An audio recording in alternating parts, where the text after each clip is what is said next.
share my screen, and I suspect I've got to do two things here. I've got to share sound. That's kind of important. And also optimize the video clip. So can you hear me all right? And can you see my screen? You're muted, so you can't tell me. I certainly hope so. Right. I did actually manage to click on that. So my name is Tony Bartram, and I write games on RISC OS. I was going to sort of say, please subscribe to my YouTube channel. It's been a bit shy. But you can find me at AMCOG on YouTube. And I'm going to sort of be running through RDSP on, oh, there, it has come back eventually. So please do subscribe if you want to. I'm doing, trying to do more videos, got like run-throughs in the games, also a development blog for the next title, Escape to the Light, which is currently on episode 3. You'll also find some RDSP tutorials as well as also some game playthroughs as well. So I'm going to do something different. I could have called this talk how to make typographical errors frequently. I'm going to try not to do that. People are chatting at me. I bet they've said they can hear me, but my poor little computer won't let me open it. So I hope it says that. Anyway, I have no idea. Let's try and go to full screen.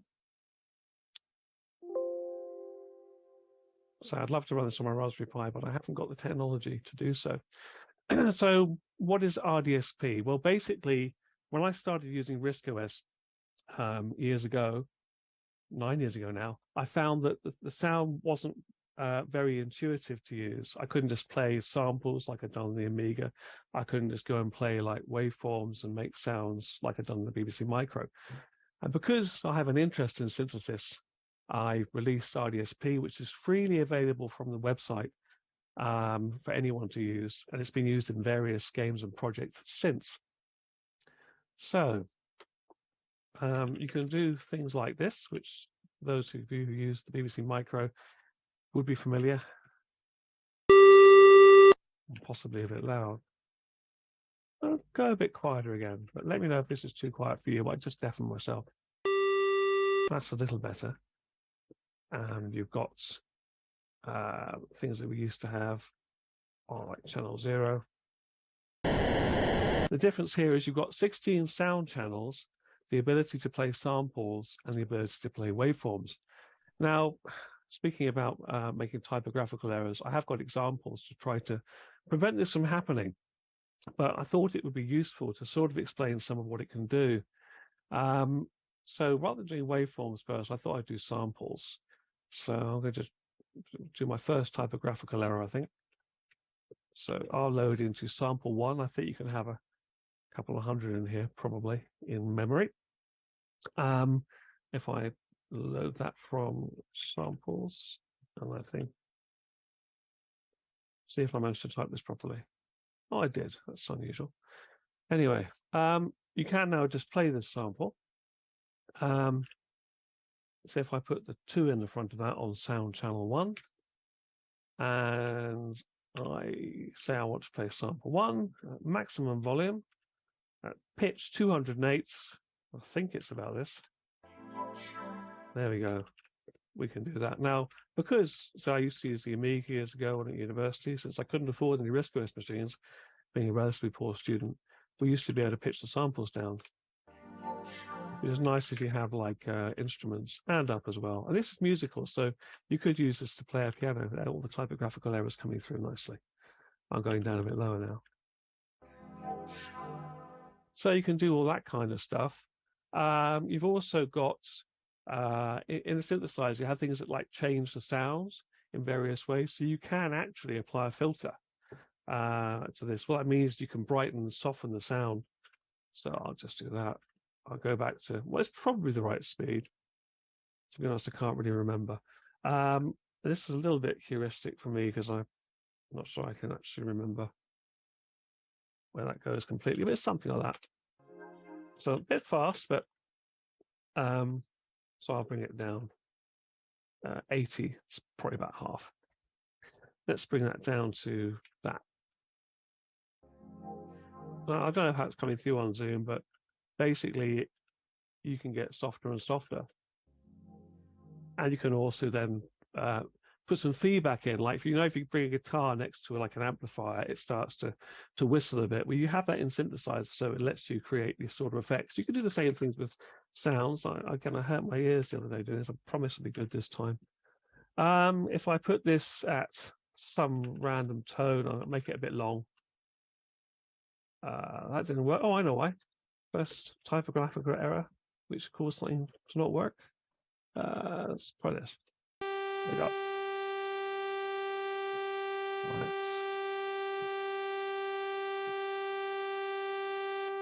There you go. We'll just stop that because that sounds like an annoying TV tone or something. Or something's gone wrong. Anyway, point is you can filter things. And actually, I think Jerome, I've recommended this was used for a particular title to generate effects. So you've got sound effects, samples. You can also play around with things with envelopes. Now, by thinking what we're doing, if you put the 1 to 8 bit on the waveform, then what it lets you do is it lets you start to repitch and mess around with samples. So theoretically, and this might work, I've now got an envelope, and I'll try doing this. Well, that sounded kind of weird. Interesting, probably. Let's go up a bit. Yeah, I think I have a way of doing a vibrato on it, and that just sounds really strange. Oh, there we go. Doubled it up the top there. Let's do 200. There we go. I've got a wobble.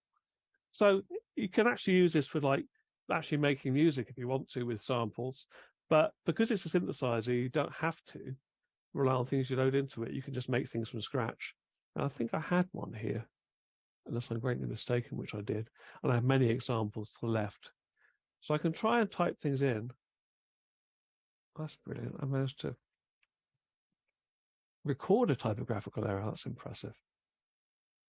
So I can get it wrong twice. Here we go. I'll stick it on envelope 1 again. And we should have some sort of wobbly bang, I think, or bang that goes down.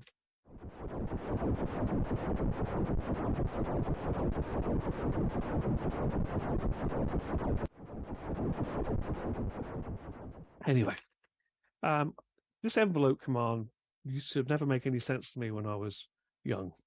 And I thought, well, I wanted to bring it back because part of the theme around today, well, I think we're supposed to be going from like the past to the future. And the envelope command never used to work on RISC OS prior to me turning up, as I understand it. When I released RDSP back in 2017, about 6 years ago. So I've abused the help system, which I probably shouldn't have done, but no one tells rule. They're probably okay. I'll make this a little bigger because you can't see that, or I can't see that. So anyway, what this is, it doesn't behave like it did in the BBC Micro. I'm going to explain roughly what some of these things do. So the first one is the envelope number. The next thing tells you what kind of sound to make, because I haven't explained it, but actually, if I do it this way, you've got different waveforms available to you. Yes, that won't work because I haven't told it how loud to do it. So this is the waveform. This is the volume level. I'll make it a bit shorter next time. That's like a pulse wave. This, I'll change the pitch so I've got bored of that one. It's a bit like so if you can imagine looking at a saw and looking at the blades, they would basically, I wonder, I can draw this really badly. I haven't got my drawing tablet plugged in, so this isn't going to work that well. Oh, that's going to be huge. I'm not going to do that. Right, see if this will actually work. I'll get my little pen. I'll try and illustrate. A saw wave looks sort of like this, and it goes up, and you've got another saw like that, basically. So it looks like a saw, as you cut wood with, basically, hence they call it a saw wave. Now, whereas a square wave that you have in the BBC Micro is really simple. It's just, straight up, straight down like that. So these waveforms are often simple geometric shapes like that. There are some exceptions on things like the Moog or Moog synthesizer. So you kind of got those two. You've also got a triangle wave. So I'm not going to do that because, it's going to start to become a bit obvious. Quite a soft sound, really. And you've got, obviously, the sort of noise. We'll turn it into a rumble. I'll put the filter on it and put it about there. Get the general idea. You can also, on the Commodore 64, theoretically, you can combine waveforms together. So you can sort of mix these bits together, and it'll start to combine the waves. I'll put a filter on it. So you could sort of hear that had a kind of like a tone in it as well. I'll just do it again. Right. Which, if I just have the noise on its own, it's not there. So it means you can mix things together without having problems with levels, etc. And obviously, so let's have a quick look at the envelope command, because making beeps and noises is fun and kind of easy, but so this is where I can fail to type repeatedly. You can quietly laugh. Now, should you choose to do so? Right. So I've got 128 envelopes. It doesn't always have to be envelope one. I'll do a different one. Next one's the waveform. We just talked about waveforms. Let's use square wave, I think. Then we can talk about filter. So as you close it down, it gets softer and softer. Basically, all the high harmonics, high frequencies get removed. We'll leave it fully open. So we've got options, things we can bend. The BBC Micro, we can mess around with the pitch. Control that from the 3-stage envelope.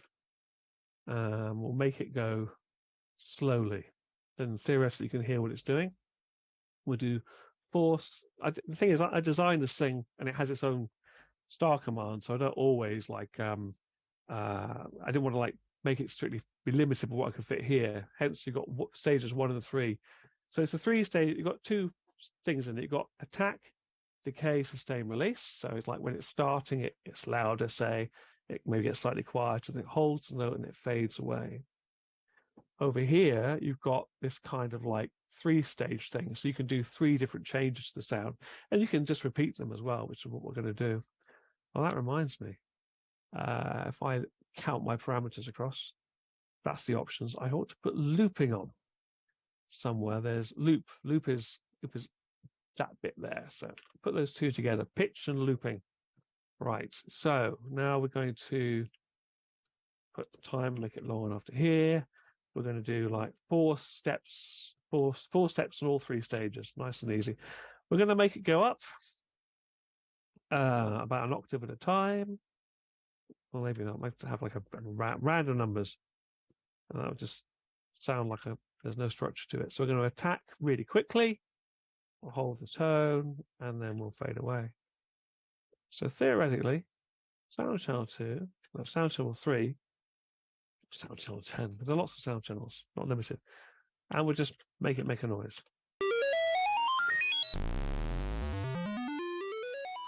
There you go. These sort of silly sort of beep boop kinds of sounds you had on retro hardware.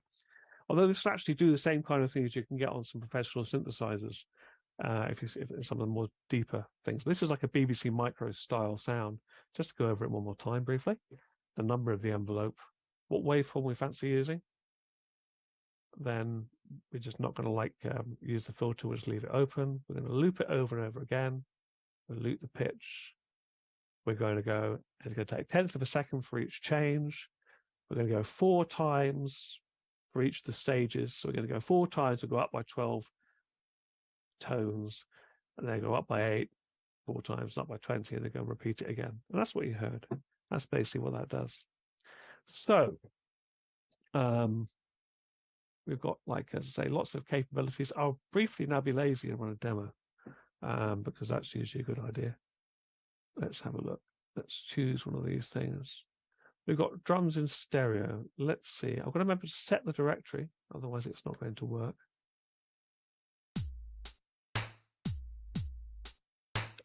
Yeah, very pedestrian drum beat. Looking at the code, ignoring some of this stuff, it just turns things off. We load our samples up, and then I think it's doing some stereo panning. Those bits, there's a stereo panning, and yeah, it just goes round and round and round playing the drums. I have my sort of ubiquitous sort of favorite science fiction effect, because you can also, on the Commodore 64, you could XOR the channels together. So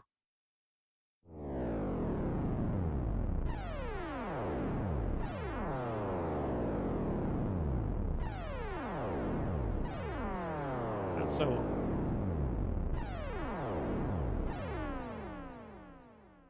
Yeah, so like that 4 is the XOR, and it goes off. It says use a pulse wave. If you go below 1F, you can make these like narrow pulse sounds. I think I can probably do that very quickly.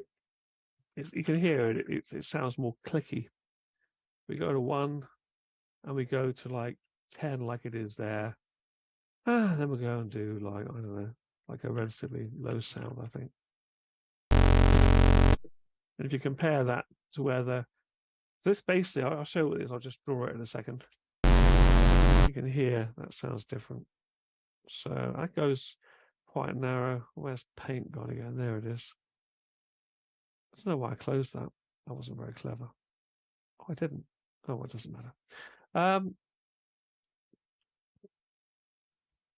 Okay, let's just do that. And what I'll do is I'll just sort of draw and fail.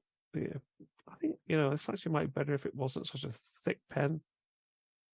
That isn't helping me very much at all. Show tools. And I'll just make it really thin and see if that works any better. And I'll make it black, because otherwise I can't see anything. Or maybe it's so thin that it's really hard to actually see easily. Anyway, if it's a narrow pulse, then it sort of looks like that, basically. Whereas if it's like a full square wave, it wouldn't be so thin. And it supports the ability to change this and make it wider and thinner, which is like a common sound effect. And I've got an example for that, which I can now fail to find. There's my task windows. Oh, there's my examples over there. So this is called pulse wave modulation, making it narrower and thicker. Let's try that. Just press Shift and open it, and I can run it.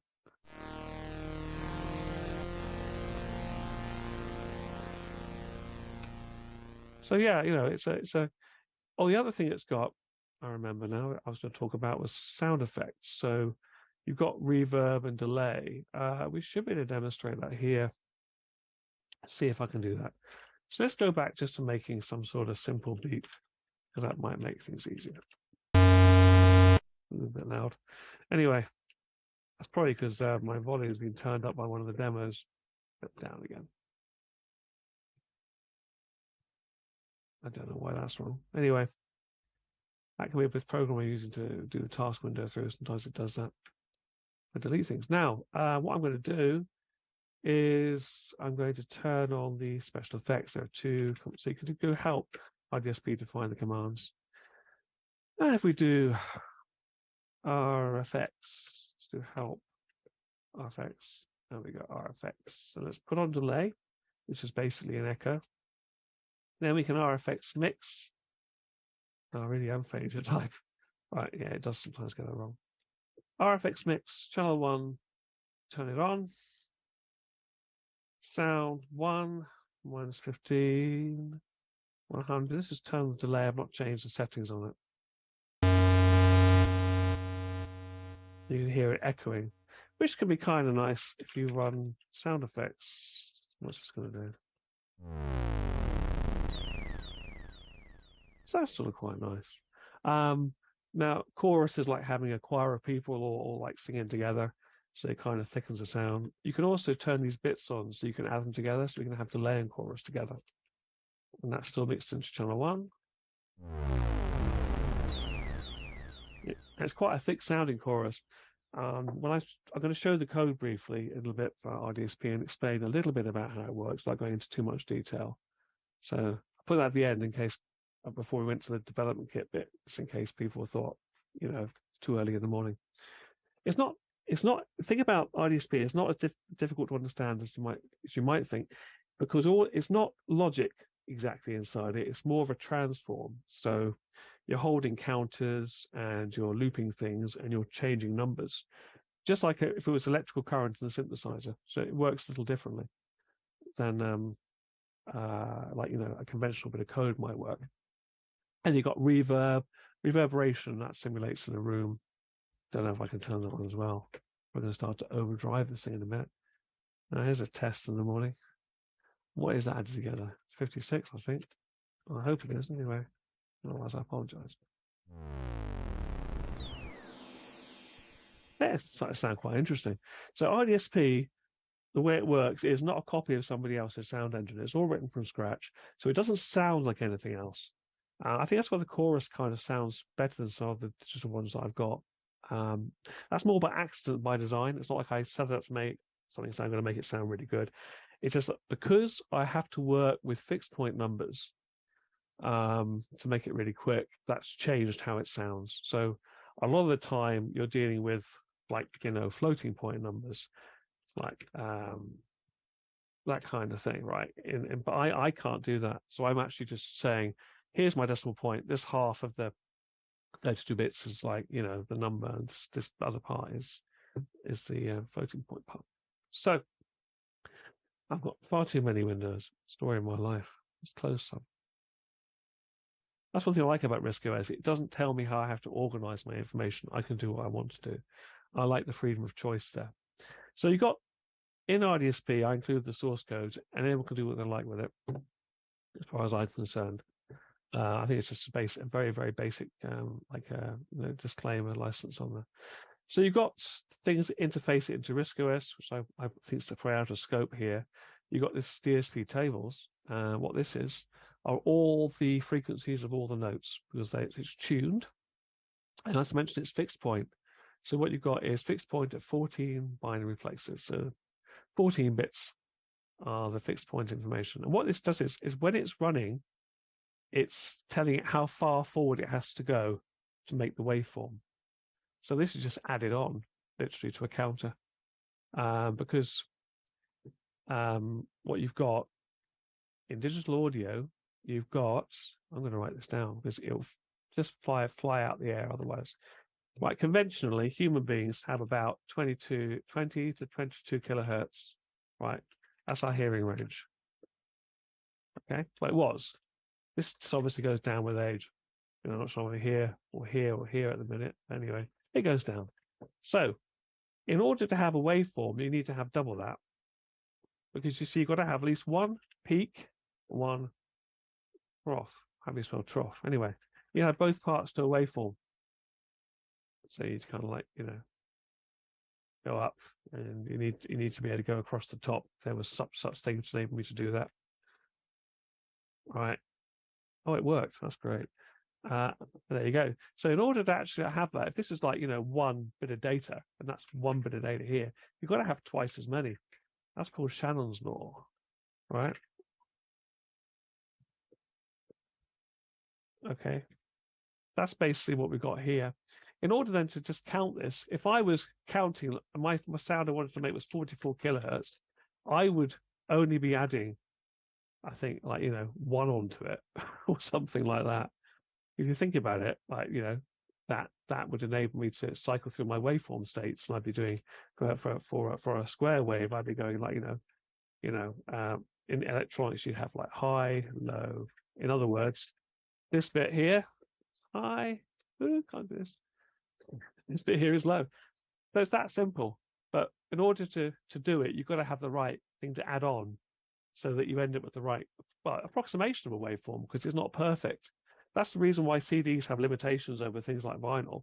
All your waves are end up being perfectly in phase for higher frequencies. So they're not like, if you imagine phases where the wave starts in time, So it really limits it. And then the waves aren't perfectly shaped. They kind of like get wider and thinner all the time. So that's a problem with digital audio. It has a limitation, particularly on the top end, which is not generally talked about because maybe people are just quite happy. It's very convenient. Anyway, so you've got two sets. You've got stuff for samples, right? Basically making the sample go slower and faster. And you've got stuff for the waveforms. So that's how that works. Oh, there it is. I've lost it down here. Brilliant. So the compiler I'm using for RISC-OS doesn't have any optimization, as far as I know. Anyway, what I decided to do was I'd write it all in one big function, which is not what you do in commercial software normally. In fact, it's the complete opposite. And therefore, it's this big sort of like hundreds of line function. And it's basically doing transforms. So it is basically doing maths on everything. But the very simplest thing that we looked at earlier, we just talked about a second ago, sorry, is we have mentioned that we're adding it together. And there we go. I'm basically saying, add the value I have in my table on. And that's pretty much all it does, essentially. Remember I mentioned it's like, this is an easy way of doing divide. So I just shift it right, and that chops off all the fractional information, and I get the bit perhaps I need. And then that just keeps going in the background, and it changed, it gets the right values. It's all like that. It's all basically sort of ands and shifts and calculations, really, to make it work. And essentially, it's a series of counters and a few states. I'll very briefly, before I change over to the game kit, say that I know it doesn't matter if this stuff isn't clear. I just want to outline generally. Thing to remember is you look at how fast to play things back, and it mixes it in. That's got fundamental principle of this. This bit here is the bit that softens the sound, and all this is really doing, if you can imagine, right, having like a weight on a bit of rope and you're trying to wave it about, the weight's going to make it like move more sluggishly. So I'm kind of just slowing it down and dampening it down. And then if you do that, all the high frequencies, all the fast sounds kind of can't get through. And that's all that does, really. So basically, that's how that works in a nutshell. Now, we're going to move on to the game kit and away from audio. Probably don't need that open, but famous last words. I'll just move it out of the way. Sort of forget it's there. Same with that. And the same with that. So what we've got is the development kit. The development kit is something that I sell. It's designed to try and make it easier to develop multimedia software on RISC-OS, not just games. And what you get in it is you get things like music and graphics. And I also should mention I'm updating it at the minute. So within the next few days or so, there should be an update that will have some 3D routines in it and a new example case study for that. So just in the process of writing. I can probably show a few little bits of the graphics on it. It comes with some games as well. 2 of these things are case studies. It comes with a manual, and it comes with libraries. So the idea is you could take one of these things, replace all the graphics, and turn it into something of yours. And that is absolutely fine from my point of view. I think we need more software, not less, which means more sharing. I think I made this game out of this example. I kind of extended it. We'll have a quick look at some of these. What I should mention is after this talk's done, in room 1, I'm going to run a video loop of what I've been working on, what's coming up, including a full playthrough of the Haunted Tower Hotel, which I suspect I will then upload at some point soon to my YouTube channel. So it shows basically how to play that game to completion. That's a perfect play, more or less, anyway. So let's look. You've got a few games in here. When it's doing that, it's calibrating the video because early Pi's had like a glitch in the OS. So I wrote this a long time ago now.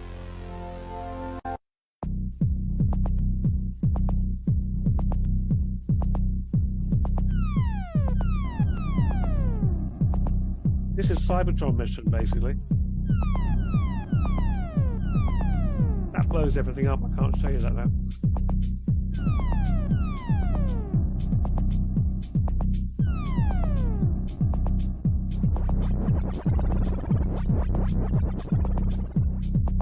You get the idea. You have to basically find these things and then get to the teleporter. And this took about, I don't know, 48 hours to write or something silly. And the reason is I based it on this game. And if I show you in Spy, I'll show you the easy one in a minute because it's really easy to understand. This one, it's using routines like start the kit, load the sound chip, initialize sound, set the mode you want, use some like things, triple buffering to stop things tearing and, showing drawing on the screen. Run the instructions, run the game, basically. Now, you could use state machines, but then I basically use a state as where the code is. If that makes sense. So I'm in instructions or I'm in the gameplay. And the way this works, and I'll show you this in Sparky, is kind of easy, but they all work the same way. Oh, where has it gone? Suffering from Windows. I'm DOSing me. I don't mind that because I like it. Right, oh, it's down there. Typical.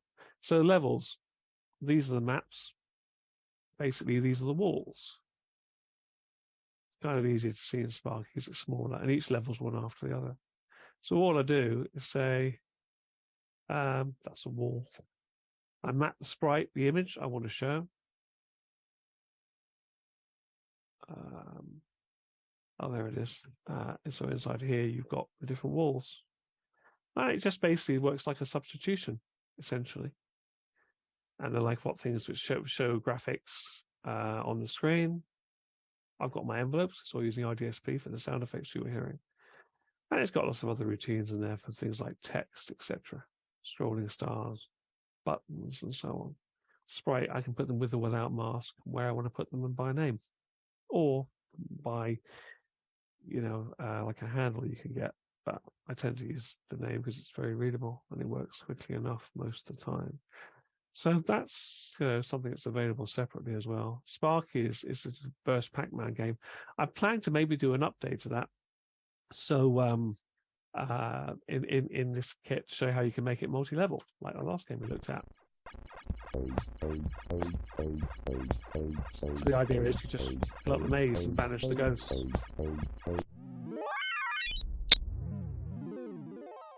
So there you go. If I show you inside that, I think there's comments and no comments. If I load up the no comments one, it's really tiny. There is virtually nothing in it.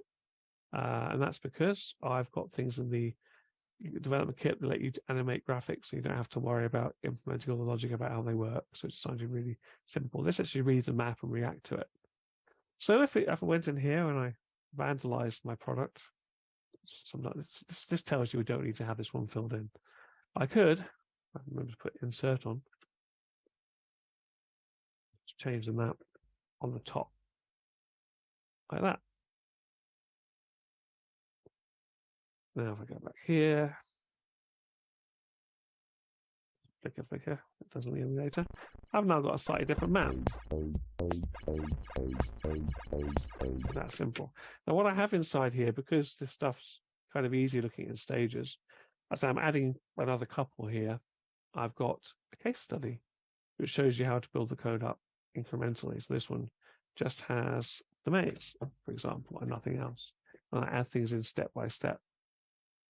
Go back, there we are. So in the Sparky case study, phase 2, add the animated character. And you can just see the differences, and it's all fairly explained, really. Because RDSP, as I say, I think once you get used to it, you kind of just start from something, copy it and edit it, because there are examples. And maybe I should add more examples for it. That's a manual, by the way. In here, we've got Sound Make, which is like a welcome disk style program. There's like a library in here that just actually designs sounds by choosing a few simple options. So I'll briefly run that. It's just like welcome, it sort of taps through it incrementally.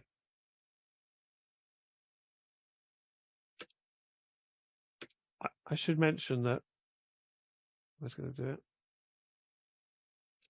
anyway, you'll see basically what it says. It tries to simplify it by kind of grouping up some of the parameters and let you choose what is loud.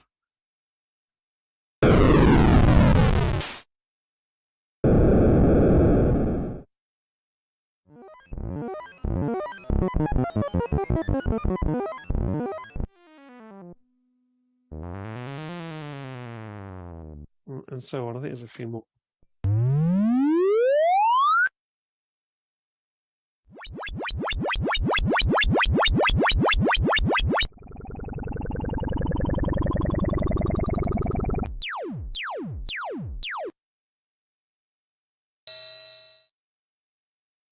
I think that's it.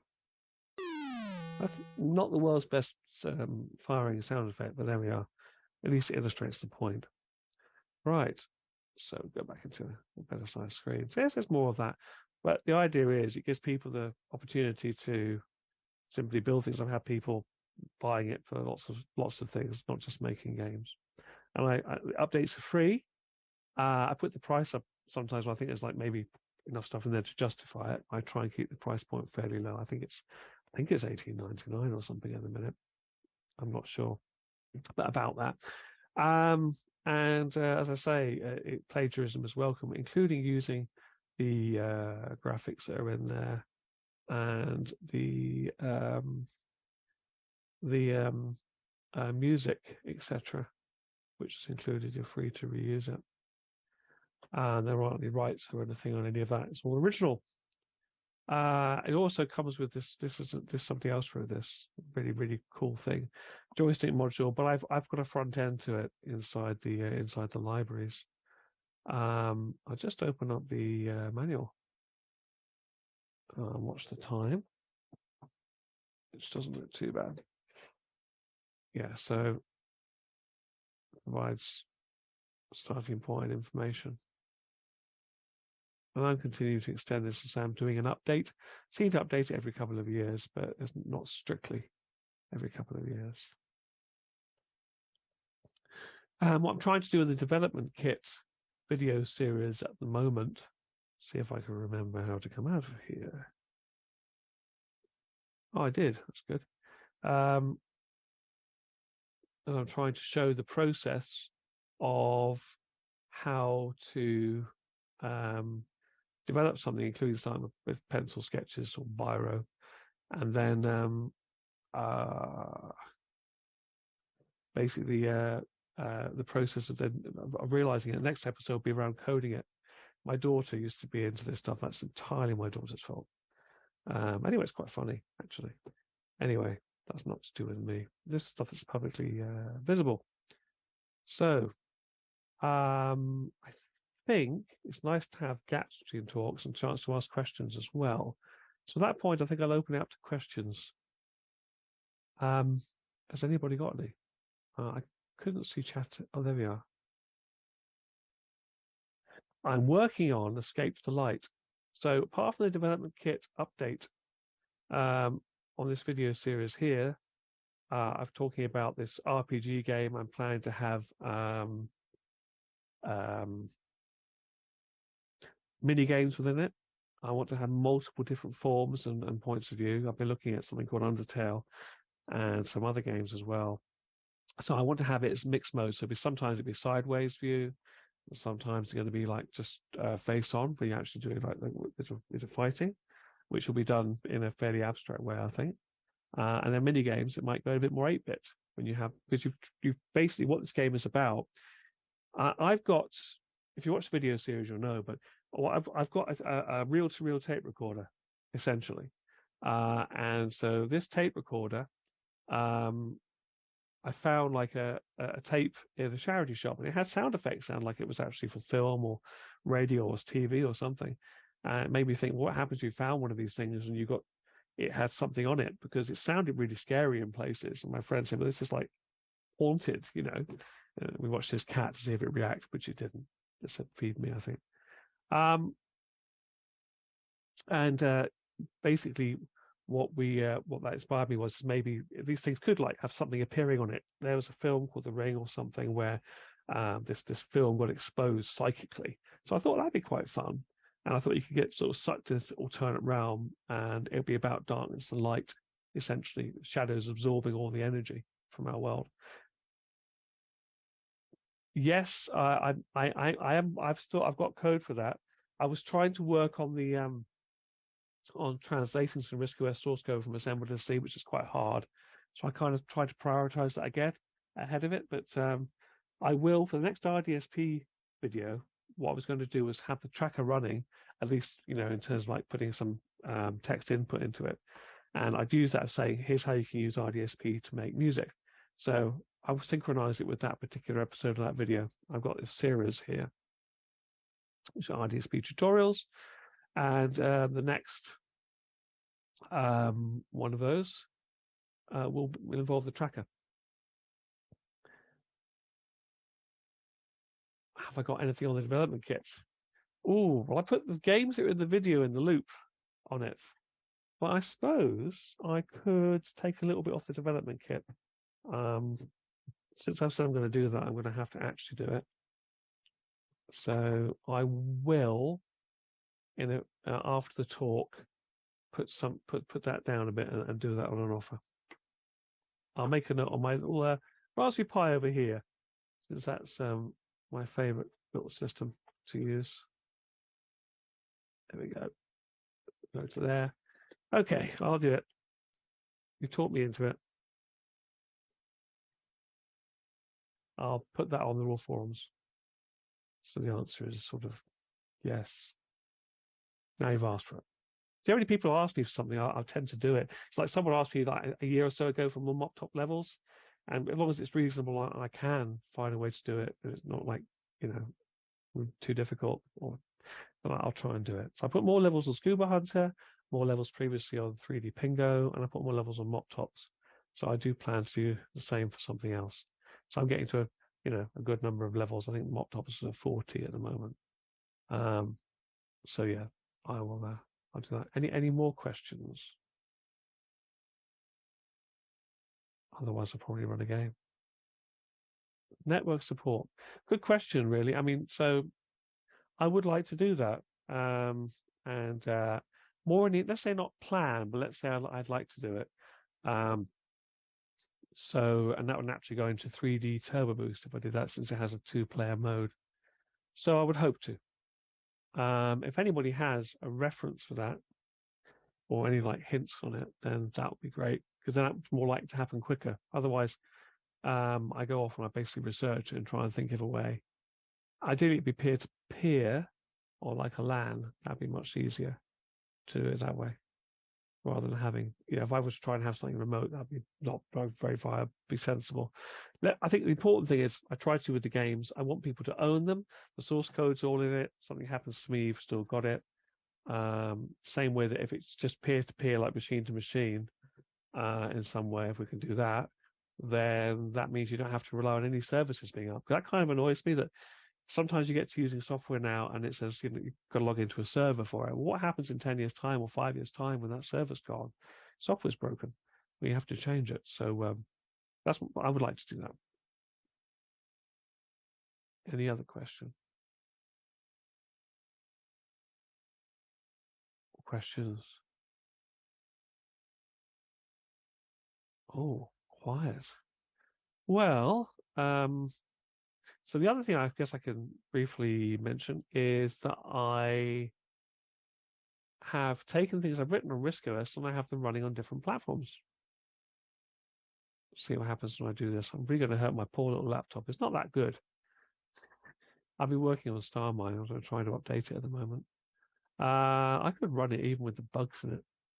This version, the one actually that's on Steam and on sale at the minute, hasn't got any. So just to mention, right, notice proc snap here. This is all written on RISC-OS, and with a bit of light translation, I've got it to run on multiple other platforms, including mobile. See the proc sprite put. I should probably release source code this at some point to share that too. So I will do that in the RISC-OS community only. But basically, I like writing on RISC-OS. Don't really enjoy developing games on Windows and other platforms as much. So what I do is I write on RISC-OS first and then port elsewhere, which I know is maybe not what a lot of other people do, but that's how I much enjoy working. No Windows update to contend with, etc. So inside here in RISC OS, I've never done this before. Let's see if this works. What could possibly go wrong? There we go. I've got put 2. That's the one on the handle. Anyway, point is, you can see I call the syscall to do it. This is what we call middleware or a shim layer. Inside here, I've got a kit core as well. And I've got a sprite put mask. And what I do, if I can find it,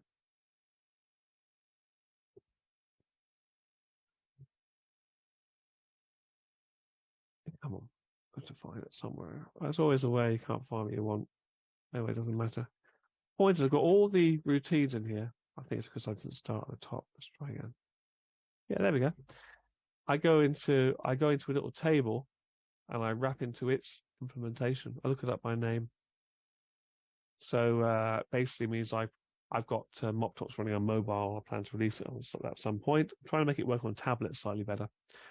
There's only one of me, so I kind of have to chop and change between my time. And then on the logos for this, I advertise RISC OS basically, so people become aware of it. Having written a few games, for RISC OS, have you come across something you wish RISC OS did or did better? And if so, what?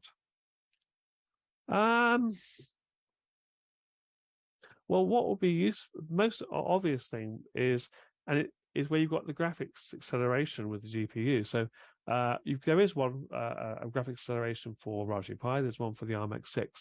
So it does exist. It'd be nice to learn more that happen more often, I think.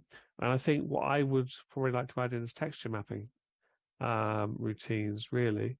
In terms of the operating system, I'm generally happy with it because I accept that when you change something, you both lose and gain. And with RISC OS, it being cooperative means I don't have this constant fighting over the CPU, which goes on other platforms. Basically, I can exclusively own it, which I really like.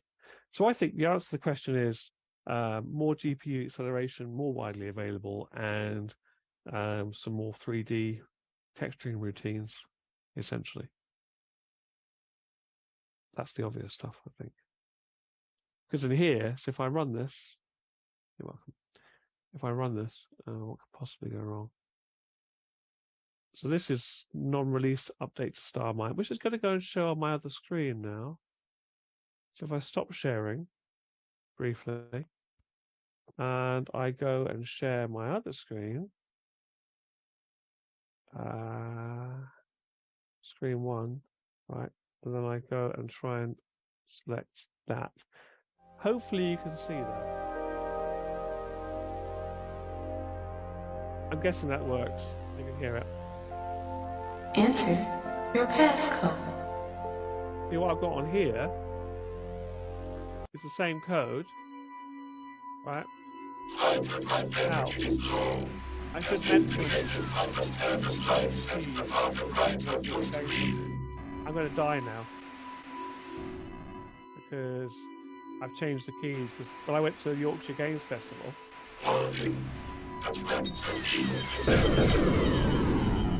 this thing over here is this indestructible thing, and it's going to kill me.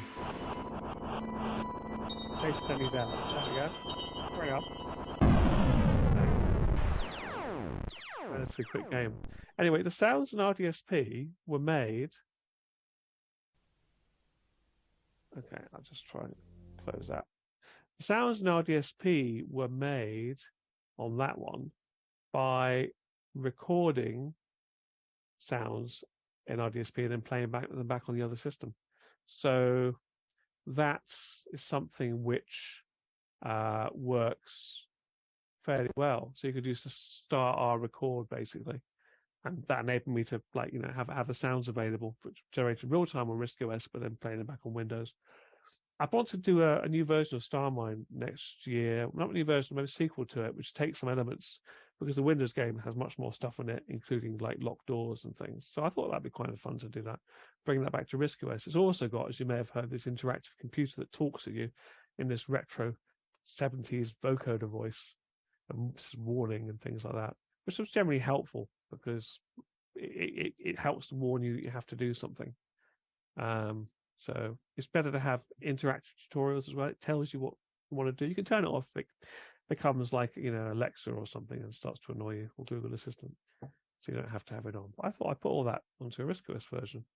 Whether I get texturing on there or not, I don't know, but I can make it work without that. Anyway, thought I'd add that in. Let's go back to chat. Oh, we've got some. Right. What is your favorite game and why? I've got more than one favorite. I think I'm allowed to. My favorite game on the BBC Micro was Android Attack, because it's the very first game that I played. And that was, I think, in the recent Acorn Games book, World of Pixels, I think it's called it. It mentioned the development of that. So, partly nostalgia, I think, on that, really. On the modern times, I think I really like Cuphead, but which is, again, it's done with like 1920s or 30s cartoon style animation. On RISC-OS, I'm going to say my favorite game that's not my own is Escape from Exeria. I played Floopy through to completion. This is Vince Softrock's game, and turned away because I'm going to bring it up maybe in a minute. But I about level 52. What I like about it is I like the visual design with the little stars you have to collect. I like the interesting way the characters interact with each other. It's kind of got both the visual appeal. It's also just very very playable. There are others, but I have to probably highlight those two because I think it's a very playable game. I really like it.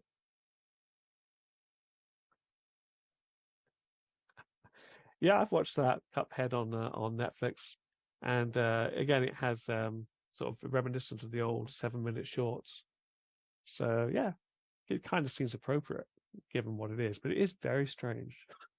It's a bit surreal, given these characters are a couple of mugs. Is the idea get taken in by the devil, but basically they've got sinister. Exactly, it has that darkness you used to have from those old cartoons, particularly as their heads are cups. I think one episode the handles got broken off and they got glued on again. So it is just very strange, but yeah, it's quite cool. So yeah, that's I find RISC-OS great to develop on. I've written 20 plus games on there and counting. I'm not sure it's 20 something now, which goes to show it's fun to use. It's a bit different. It's like Windows is kind of like pedestrian. I think the hardware is it's useful, but it's not fun. This is kind of different in its own way. It's it's interactive, a very interactive system. So anyway, I just find it very very sort of kind of an escape and less stressful than dealing with some of the stuff I have to deal with on Windows and so on. So I guess that's it. Like 5-minute break, maybe. There seem to be no other questions. I'll stop sharing and hand back the floor